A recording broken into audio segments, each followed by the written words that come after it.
The person I'd like you to meet here is Megan and Matt Lassman. They live in Evanston, Illinois.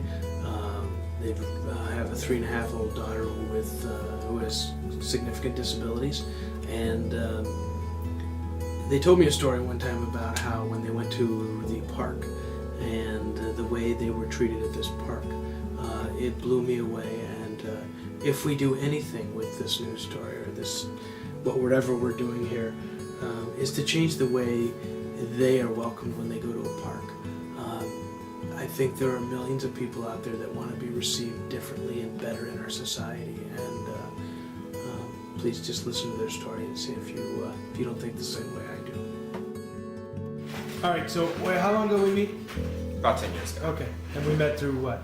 Natural ties. Golf outing? Yes. Playing golf and golf outings. And I ran into you again this Christmas. I think it's 2 Christmases. For you, it would be the holiday. Was it really? I think so. No, it was last. It was Christmas. It was last? year. Okay. Yeah. It was a holiday party. So about a year ago. We've only been dating like a year now. Yes. So, you said I got to talk to you. You know, like, tell me what we were thinking at that point. Just knowing what you've done in the past through Natural Ties, I just wanted to reintroduce myself to you, tell you about Penelope a little bit, and just more from a friendly basis, not asking for anything. Tell me about Penelope. She's 3.5. Amazing. She's Your daughter? nonverbal. What? She's your daughter, right? Yeah. She's our first. She's awesome. Nonverbal, and she doesn't walk, but she scoots herself really well. What I want to find out more about is your experience at the park. You and who went to the park? So we just walked to the park and kind of just in La La Land, just not really thinking about anything, just strolling. We had dinner plans that night at North Pond in the city, and we were just trying to enjoy our first anniversary since having a baby with a lot of issues. And we get to the park, put her on a swing, and it's kind of foggy at this point how soon it happened, but a kid, we were already getting used to kids staring, but you don't really ever get used to it, but you learn how to handle it differently, and a kid, typical staring, but then start saying things that we hadn't heard before, like she's gross, she's disgusting. Still could have been kind of okay, but the mother didn't handle it. And What do you mean the mother didn't handle it? she first ignored it, and then I think when she first heard the kid actually saying it more and seeing that we were probably a little visibly upset, her way of handling it was saying, she looks like a baby, she smells like a baby, therefore she must be a baby. Which wasn't really the answer. We didn't know what we wanted to hear. Literally said that? Yes, Oh yeah. literally said it Yeah. to us. And we're like, okay, she's not a fake baby. It hurt us even more. And we were pretty shocked, and I never thought I wanted to kill a 7-year-old before, guessing he's 7. And literally, I ruminated in my brain for weeks about finding this kid and hurting him.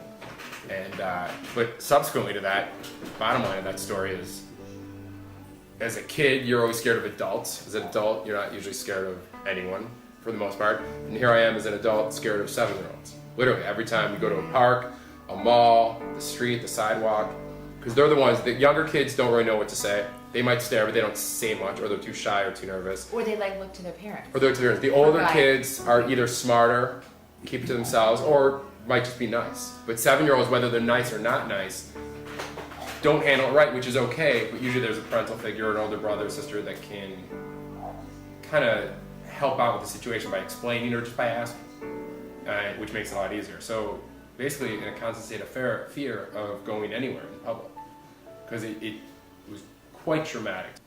Okay. So let's fast forward here. What do you want for Penelope? What's the baseline that you really want? People to receive her, love her for who she is, and not to be scared of her. I think, and learn how to approach her, because she's not going to interact the same way that we interact. And I think they so badly want to connect in that same way, and so they'll follow her around in her line of sight. She's not going to acknowledge you that way, right? So that's what I want, is for them to learn how to interact. And is that, how do you see that happening in life? Is that school? Is that playgrounds? Is that It's awareness? other What is people getting out there that have things that people aren't used to seeing. I mean, in our parents' generation, no one ever saw anyone like that. We rarely see it. We had never seen it before. But there's thousands of people out there like that. Are you aware that people like Penelope used to be institutionalized and sort of thrown away? Absolutely. Okay. Could you imagine that today? I mean, No, is that but I will say that it takes a lot of work. A lot. And it's heartbreaking. So, yeah, I mean, honestly, sometimes I could see where you want to give up. But not that I would, but it's tremendous. It's every single day. Yeah, so it helps to have support. Yeah.